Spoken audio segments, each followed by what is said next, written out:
윤석열 전 대통령 파면 이후 새 대통령을 선출하기 위한 선거가 오는 6월 3일 열립니다. 네, 이번 대선을 앞두고 저희 YTN은 대선 주자들에게 도전의 포부와 또 정견을 직접 들어보는 자리를 마련했는데요. 오늘 첫 순서로 보수 진영에서 대권 도전에 나선 국민의힘 안철수 의원을 모셨습니다. 안 의원님 어서 오십시오. 네, 안녕하십니까? 예, 자 바로 경선 이야기부터 좀 해보겠습니다. 오늘 오세훈 서울시장의 대선 불출마에 이어서 유승민 전 의원이 경선에 불출마하겠다 이렇게 밝혔는데요. 예.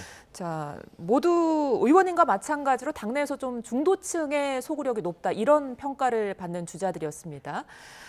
특히 유 전 의원은 당이 반성과 변화의 길을 거부하고 있고 절박함이 없다 이렇게 쓴소리를 하기도 했는데 이 부분에 대한 의원님의 생각은 어떠십니까?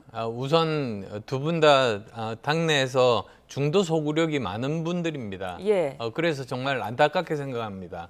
그렇지만 우선 저라도 중도 소구력을 발휘해서 이 중도에 있는 지지자들을 많이 모으고 사실 이번 대선 같으면 양쪽이 꽉 뭉쳐진 상태에서 중도표를 한 표라도 더 가져온 쪽이 이기는 그런 선거 아니겠습니까? 예. 그래서 중도가 너무나도 중요하니까 저라도 제 역할을 제대로 해서 중도표를 최대한 모으겠다 이런 각오를 다집니다. 예. 자, 그래서 이제 지금 말씀해주신 것처럼 이번 그 대선에서는 경선에서는 특히나 이제 중도 진영의 소구력이 얼마나 중요한가 이 지점이 지금 굉장히 화두로 떠오르고 있는데 그래서 어느 때보다 범보수 진영 결집이 중요하다 이런 관측도 지금 나오고 있거든요. 그래서 당 안팎에서는 개혁신당의 이준석 의원까지 조금 함께 가야 하는 거 아니냐 이런 말도 지금 나오고 있는데 이 부분에 대해서는 좀 어떻게 보시나요? 네, 그 문제에 대해서도 사실 내부에 의원들끼리 모인 그 회의가 있습니다. 예, 예. 의원총회라고 하는데요. 거기서 결론이 난 것이 일단은 우리 당에서 그 후보를 뽑고 이제 그 후보가 판단해서 본인이 결정권을 발휘해서 그 당시 상황이 또 여러 가지로 변수가 있지 않겠습니까? 예. 여러 명이 나올 수도 있고 또 지지율이 높을 수도 있고 낮을 수도 있고 그 상황에 따라서 적절하게 판단하겠다. 그것이 당의 방침입니다. 네. 예. 그런데 지금 국민의힘 경선 룰이 이른바 중도층 후보들에게는 조금 불리하다 이런 말도 나오고 있더라고요. 이런 상황에서 의원님은 농부가 밭을 탓하면 안 된다 이렇게 그렇죠. 말씀하셨던데 그렇다면 이 경선에서 이른바 빅4에 들어갈 자신감이라고 할까요? 예. 있으십니까? 저는 당연히 있습니다. 예. 저는 처음부터 있었고 그리고 또 어떤 그 룰이라고 할지라도 거기서 1등을 하기 위해서 최선을 다하겠습니다. 네. 자, 그 지금 밝혀주신 그 자신감의 시작이라고 할 수 있겠죠. 지난주 화요일에 서울 광화문에서 이제 대선 출마를 선언을 하셨습니다. 뭐 당내에서도 비교적 좀 이른 시점이 아니었나 좀 생각이 드는데 이 출마 선언문 앞달락에 보면요. 윤 전 대통령을 도와서 단일화를 했던 사람으로서 깊은 반성과 사과를 드린다 이런 말씀을 해주셨거든요. 이 부분을 좀 어떻게 이해하면 될까요? 제가 후회는 하지 않습니다. 그렇지만 정말 책임을 회피할 생각은 없습니다. 사실 그래서 사과를 한 겁니다. 예. 제가 그 당시에는 제3당이었습니다. 그런데 한쪽은 범죄 혐의자고 또 한쪽은 정치 경험이 부족한 분이었습니다.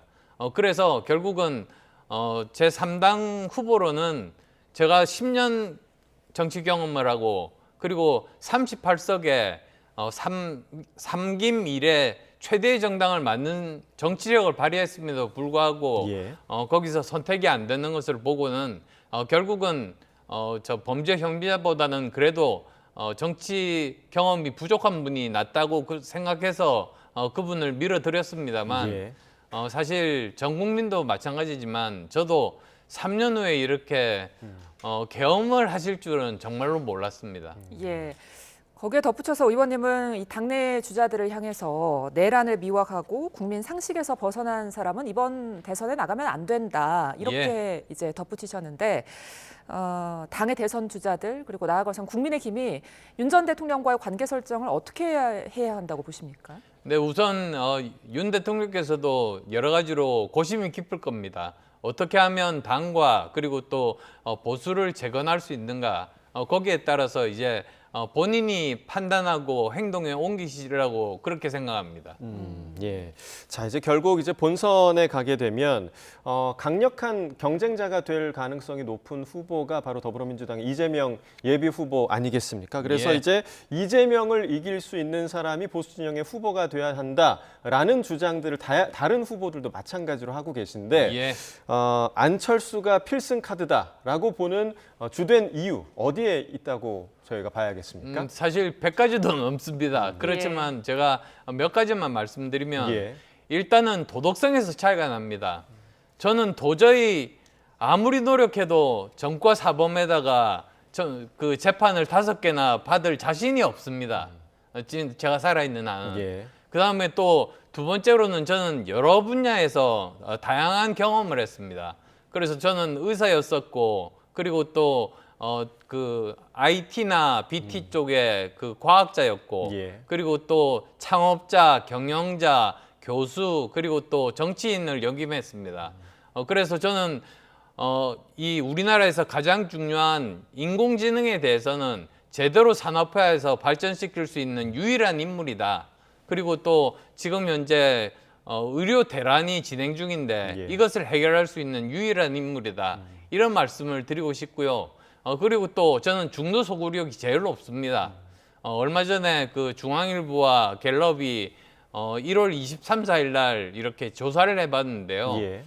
이재명 대표하고 1대1로 했을 때 제가 저희 당 그 여러 후보 중에서 1등을 했습니다.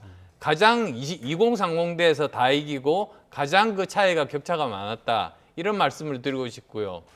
그리고 마지막으로는 저는 제 재산 절반을 제가 정치하기 전에 이미 기부를 했습니다.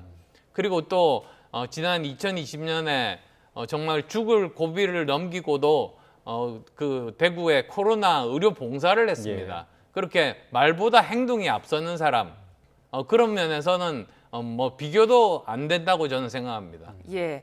자, 의원님의 그런 강점에도 불구하고 일각에서는 이런 비판의 목소리도 있습니다. 그러니까 과거 3차례 대권 도전의 경험이 있지만 이 과정에서 상대 후보와의 단일화 등으로 완주를 끝까지 하지 않은 경우가 있었잖아요. 예. 그렇기 때문에 이번에는 과연 완주를 할 것이냐 또는 결기가 좀 부족하다 이런 목소리도 있거든요. 그건 걱정할 필요가 없는 것이 예. 제가 사실은 그 전까지 10년 이상을 무소속 내지는 제3당을 했습니다. 예. 그러니까 결국은 그 중에서 될 수 있는 후보를 밀어드리는 수밖에 없었죠. 그런데 지금은 이제 양당의 한 구성원 아니겠습니까? 예. 그러면 우리 당의 그 승리를 위해서 최선을 다해서 싸워서 이기는 수밖에 없지 않습니까? 저는 그렇게 할 겁니다. 네, 끝까지 가시겠다라는 예. 각오를 밝혀주셨고요.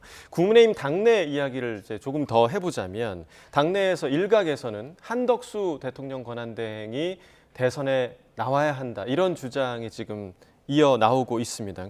그런데 이제 의원님이 국가가 이제 대내외적으로 힘든 시기에 한대행이 이 부분을 해결하는데 집중해야 하지 않느냐 이런 말씀을 해주셨거든요. 예, 그렇습니다. 반대하시는 겁니까? 어떻게 경선 참여에 대해서 좀 어떻게 보고 계신 겁니까? 예, 저는 부정적으로 생각합니다. 왜 그러냐면 지금이 그 우리나라 여러 가지 민생 경제도 굉장히 나쁩니다.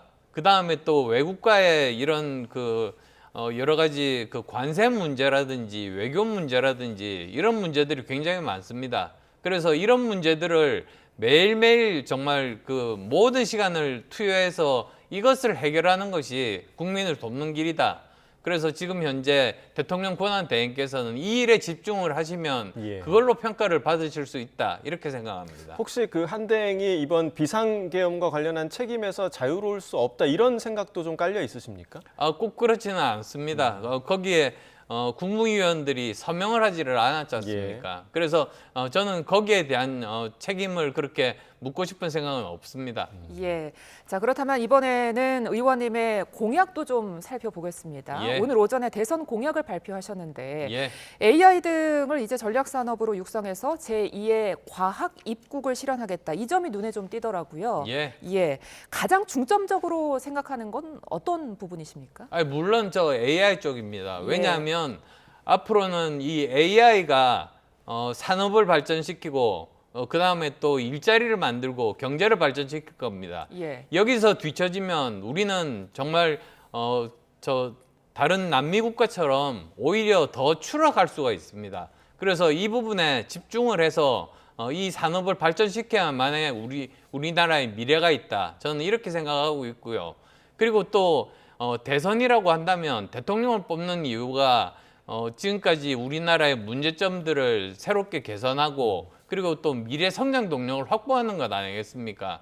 그런데 지금 현재 아무도 공약을 발표했다는 게 저는 믿어지지가 않습니다. 심지어 이재명 대표처럼 뭐 이미 결정돼서 여유가 있는 사람도 그런 활동을 하지 않는 것에 대해서 저는 굉장히 비판적으로 바라보고 있습니다. 그래서 저는 아무리 시간이 급하지만 이런 국민들 삶에 직접적으로 영향을 주는 이 공약에 대해서 서로 치열하게 토론하고 제대로 국민들이 평가할 수 있도록 그렇게 해야 된다고 봅니다. 네, 그 치열한 토론이 필요한 주제 중에 또 다른 주제 중에 하나가 바로 국민연금 개혁이 아닌가 그런 예, 생각이 그렇습니다. 좀 드는데 의원님은 이미 뭐 국민연금법 개정안에 반대 의사를 밝힌 바가 있으시잖아요. 그러니까 지금 뭐 구상 중인 해법이 있으신지 이 부분 좀 들어보고 싶습니다. 예, 그러니까 이제 뭐 개수 조정하고 난 다음에 이제 구조 개혁하는 것 자체에 대해서는 저는 찬성입니다. 예. 그렇지만 제대로 지금 첫 순서가 잘못됐습니다.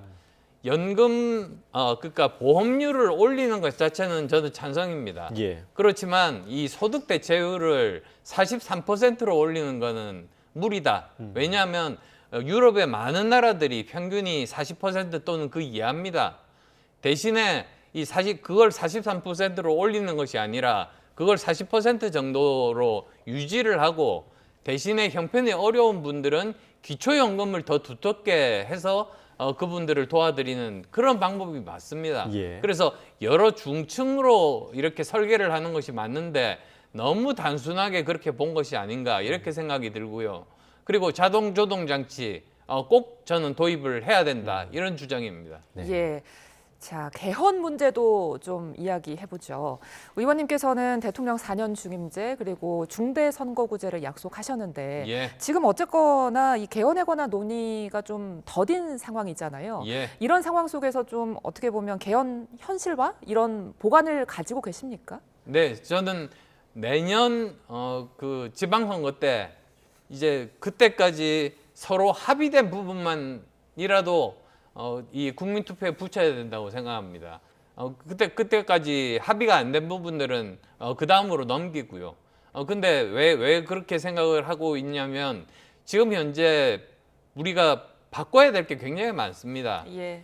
헌법에서 가장 중요한 부분이 제일 앞에 나오는 국민 기본권입니다. 예. 사실은.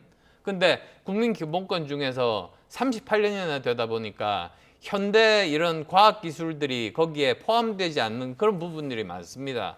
그다음 또 두 번째로는 국가가 국민에 대해서 복지 혜택을 의무화를 해야 됩니다. 더 강화를 해야 됩니다. 그다음 또 세 번째로는 이제는 그냥 단순히 뭐 지방자치 정도가 아니라 지방정부로 승격을 해서 제대로 중앙정부의 권한을 지방정부에다가 이양을 해서 제대로 전체가 잘 살 수 있는 그런 나라를 만드는 것이 우선 중요하고요. 예. 두 번째가 바로 제가 말씀드린 그 권력 구조 개편입니다. 그래서 제왕적인 권력이라든지 대통령 권력이라든지 또는 함부로 이렇게 남용하는 이 국회의 여러 가지 탄핵에 대한 그런 부분들 이런 부분들을 권한을 축소를 시켜야지만이 제대로 된 상권 분립에 서로 견제와 균형이 되는 그런 민주주의가 정착되리라고 믿습니다. 네. 자, 오늘 이제 대선 주자로서 이제 나오셔서 저희가 비교적 이제 무거운 주제, 그러니까 여러 가지 좀 주제들로 이야기를 나눠봤는데 약간의 분위기를 좀 바꿔봐서 저희 이제 국회 출입하는 기자들 이야기를 들어보면 안 의원께서 이제 사석에서는 여러 농담도 굉장히 많이 하신다. 그리고 제가 이제 네. 유튜브도 찾아보니까 안철수 아재 개그 모음집 뭐 이런 것도 있더라고요. 네. 뭐 혹시 뭐 야심차게 준비하신 아재 개그가 혹시 있으신지? 저 사실 그 지역에서 여러 가지 행사가 있습니다. 예. 근데 가서 그냥 축사만 하면 좀 뭐 저 심심하지 않습니까? 예. 그래서 오신 분들에게 즐거움을 드리기 위해서 거기에 맞게 여러 가지 아재 개그들을 하곤 합니다. 예. 뭐 예를 들자면 어떤 공공기관에 가서 축사를 해야 되는데 예. 그러면 딱딱할 수밖에 없지 않습니까? 그렇죠. 그래서 제가 우리나라 공공기관 중에서 403명의 직원을 가진 한국인 403명이 있는 공공기관이 어디냐 이렇게 물어보기도 합니다. 403명이요? 예. 답은 그대로입니다. 예? 어디죠? 한국인 304입니다. 한국인삼공사입니다. 한국인삼공사. 그런 식의 아재 개그를 많이 하곤 네. 합니다. 예. 저희 리액션이 약간 좀 자동 고장 난 것 같은데. 예. 네. 뭐 저희도 사석에서 한번 좀 활용을 해보도록 하겠습니다. 예. 네. 오늘 저희가 이 질문 드리면서 웃지 못하면 어떨까 하고 고민을 좀 했었는데 시원하게 웃을 수 있었습니다. 예, 끝으로 이번 대선 전국에서 우리 국민들께 꼭 하고 싶은 이야기 있으시다면 해주실까요? 지금이 정말로 중요한 시대 전환의 시기입니다. 지금 우리가 잘못하면은 저 남미의 여러 나라처럼 우리나라보다 선진국이다가 오히려 후진국이 됩니다. 그렇지만 이 시기를 잘 활용하면 우리는 다시 도약할 수 있습니다. 이런 중요한 시기에 정말 제대로 된 도덕적이고 능력 있는 리더를 뽑아야만이 우리나라가 다시 발전할 수 있다. 그 말씀 꼭 드리고 싶습니다. 예, 알겠습니다. 지금까지 국민의힘 안철수 의원과 함께했습니다. 오늘 말씀 고맙습니다. 예, 감사합니다.